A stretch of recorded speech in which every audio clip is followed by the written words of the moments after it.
en este panel que vamos a hablar, Darío, se ha hablado mucho en la mañana de la casa, vamos a hablar de los que habitan la casa. Entonces, yo voy a hablar, me gustaría hablar del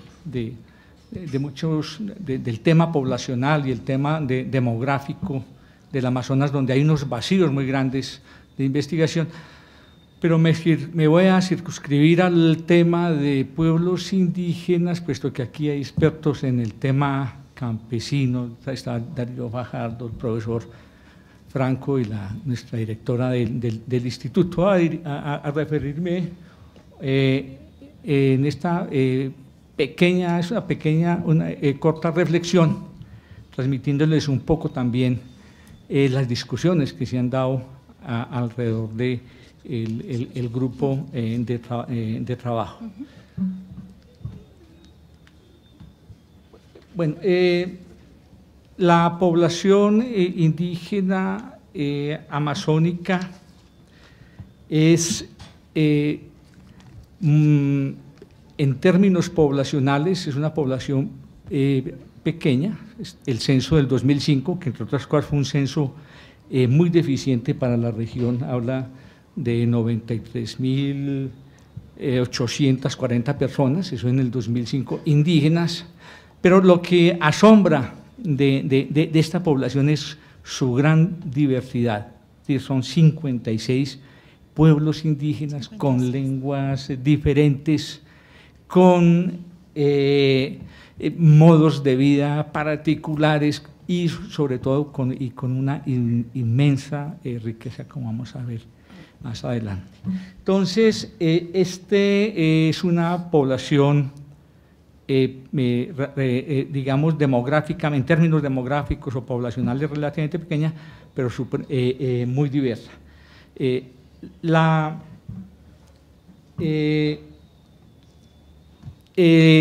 Es interesante observar que los pueblos amazónicos representan el 60% de los grupos indígenas del país. Colombia se ha caracterizado por ser un gran país de diversidad cultural, pero allí tenemos uno de los centros o de los lugares más relevantes en la diversidad de pueblos de nuestro país. Del territorio ya hemos hablado, ya se habló de estos datos. Lo interesante de observar es que la mayor parte del territorio amazónico corresponde a resguardos indígenas. La mayor parte de los bosques continuos amazónicos están en territorios indígenas, y eso llevaba de manera muy pragmática nos decía esta mañana Juan Carlos algo muy importante, que eso hace pensar que son los pueblos indígenas los principales socios de la conservación. Estos 192 resguardos indígenas tienen cerca de 25 millones de hectáreas. Esto es una extensión muy importante y muy relevante, pero lo que yo quisiera enfatizar para el debate y la discusión es que este es un gran territorio, no solamente de importancia biológica, sino de importancia cultural. Así como hablamos de los hotspots en biodiversidad, en el planeta uno de los sitios de mayor diversidad cultural es el Amazonas colombiano. Es un sitio relevante por esa diversidad que se expresa en la diversidad lingüística, en esos modos y esa experiencia milenaria de estos pueblos que han convivido en este medio selvático. Y yo creo que ese es un patrimonio invaluable, esa experiencia que está,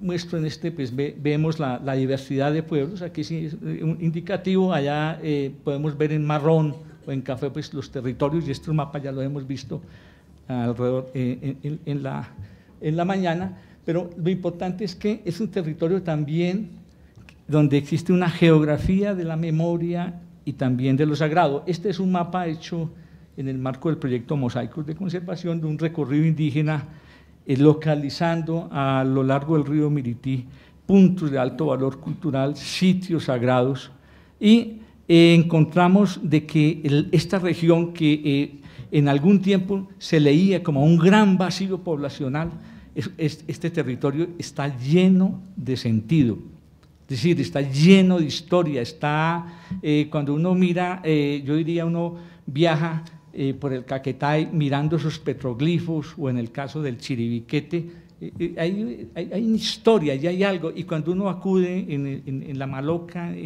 estas historias, hay una memoria, hay una historia y hay una experiencia que es tan valiosa y tan importante, quizás me atrevería a decir, tan importante como el medio natural en el que se desenvuelve, porque realmente esa sostenibilidad ha sido viable gracias a esos pueblos que están allí. La Amazonía no es un desierto, no es un vacío poblacional, sino que ha estado desde hace milenios habitada y sigue siendo habitada. La situación de los indígenas ha cambiado, es decir, no estamos, obviamente, estos son pueblos que han vivido históricamente profundos cambios y transformaciones históricas, y lo prueba la investigación arqueológica, lo prueba la historia, y todavía uno se sorprende.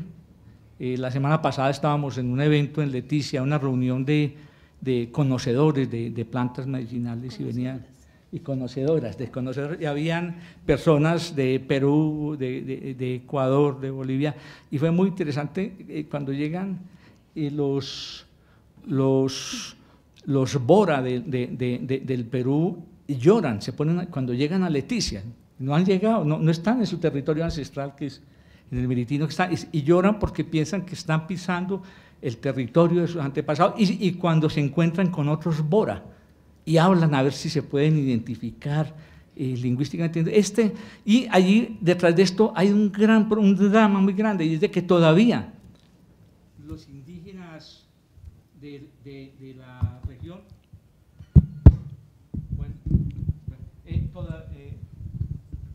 algo pasa aquí, todavía los indígenas están resolviendo problemas generados por la cauchería.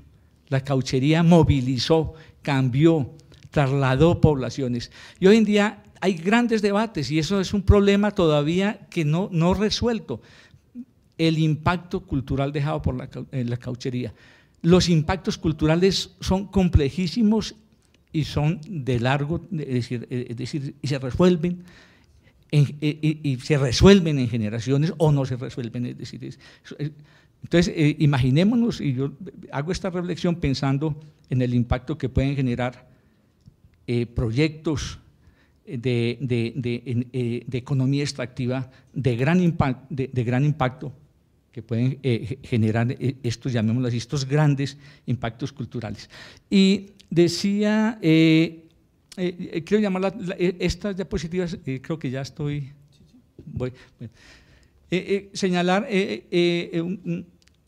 algo que yo considero que es muy importante en esta discusión, y es que los pueblos indígenas de la Amazonía no son un todo homogéneo, y ese es un problema de las políticas y de todo en las políticas sociales, la política indígena para la región amazónica, y hay situaciones muy complejas, resultado también de grandes cambios y de situaciones muy diferentes. En esto señalo los siguientes aspectos. Una es la situación de los indígenas del Piedemonte, y en esto me apoyo un poquito en ejercicios que ha hecho el Instituto Sinchi con un investigador aquí, el profesor Salazar, que ha trabajado mucho el tema. El tema del Piedemonte es muy particular, porque en el Piedemonte es el sitio de mayor presión económica, donde ya hay procesos de transformación, muchos irreversibles, donde está la actividad, sobre todo petrolera, ha cambiado la situación, y está el proceso de los cultivos de uso ilícito, el problema del conflicto armado, y es casi un fractal de ese piedemonte del Putumayo, de la situación del país, de los graves estos conflictos, y hay un reacomodamiento, hay colonización indígena sobre territorios indígenas, hay una gran movilidad espacial de población NASA, andina, de población del altiplano nariñense, pastos de indígenas yanaconas, de Aguá hacia territorio, y hay conflictos entre, y hay una complejidad, una gran complejidad, donde también se han cambiado los patrones de asentamiento. Y esto es muy importante de tener en cuenta, porque se pasa de modelos relativamente sostenibles a modelos limitados. Está el tema de las comunidades ubicadas en los centros urbanos de la región. Hay una tendencia también indígena a la nuclearización en centros urbanos, hay un proceso migratorio o en centros cercanos. Yo creo que aquí se ha coincidido que es importante estabilizar la frontera de colonización, aliviar las tensiones de tenencia de la tierra en el piedemonte, especialmente, pues no solamente de los indígenas, sino de la población campesina. Otras reflexiones importantes, los indígenas, yo estoy de acuerdo con eso, con lo que decía Juan Carlos esta mañana, de que los mejores socios de la conservación indudablemente son los pueblos indígenas, son los dueños del territorio, son los detentan el recurso y tienen una experiencia, yo creo que muy valiosa en el tema de la conservación. Está un tema muy, yo creo que hay que reconocer las estrategias indígenas también de conservación. Y aquí tenemos una dificultad con las categorías de áreas protegidas y yo creo que hay que trabajar mucho esa articulación entre el sistema de áreas protegidas y los territorios de resguardo. Lo otro es el tema, la conservación hoy en día necesita también generar alternativas económicas para la población. Es decir, el discurso conservacionista per se no es suficiente, porque la gente tiene necesidades y la gente ha cambiado sus consumos, y hoy en día el indígena necesita el celular, la gasolina, las pilas eléctricas, necesita los anzuelos y eso necesita recursos en dinero y necesita generar ingresos. Entonces yo creo que eso habría que… La conservación, hay un tema particular, el tema de la pesca y el manejo de cuencas. Realmente los pueblos amazónicos viven fundamentalmente de la pesca, es un elemento fundamental. Si la merma y la pérdida de los recursos hidrobiológicos puede llevar dramáticamente a un deterioro de las condiciones de vida de la población indígena de la región. Y está el tema obviamente de la protección de los grupos aislados que ya mencionamos. Un tercer grupo de reflexiones está en torno a la necesidad, pues, de elevar la capacidad de gestión territorial en un mundo complejo como es el actual, de la administración pública de los pueblos y organizaciones indígenas. Y no olvidemos que las organizaciones indígenas son entes, los cabildos son entidades especiales de derecho público, y a veces las ignoramos, son como los beneficiarios, pero no pensamos que ellos son los que tienen que tomar las decisiones y que el Estado y la Constitución así lo reconoce. Es necesario el tema de los servicios básicos de salud y educación, es un tema muy importante. Ese es un tema que está ligado también a las estrategias del desarrollo sostenible, y yo creo que el país, nosotros, la descentralización desafortunadamente no obró en detrimento de muchas experiencias positivas que ya se tenían, y hay experiencias que se han tenido en la región importantes de atención en salud y educación que hay que tener en cuenta, y que desafortunadamente se han, bueno, hoy en día hay una crisis en esos campos. Está la cuestión de las entidades territoriales indígenas, que era lo que la Constitución estableció en la perspectiva de generar realmente unos regímenes de autonomía de los pueblos indígenas sobre sus territorios, pero una autonomía con recursos.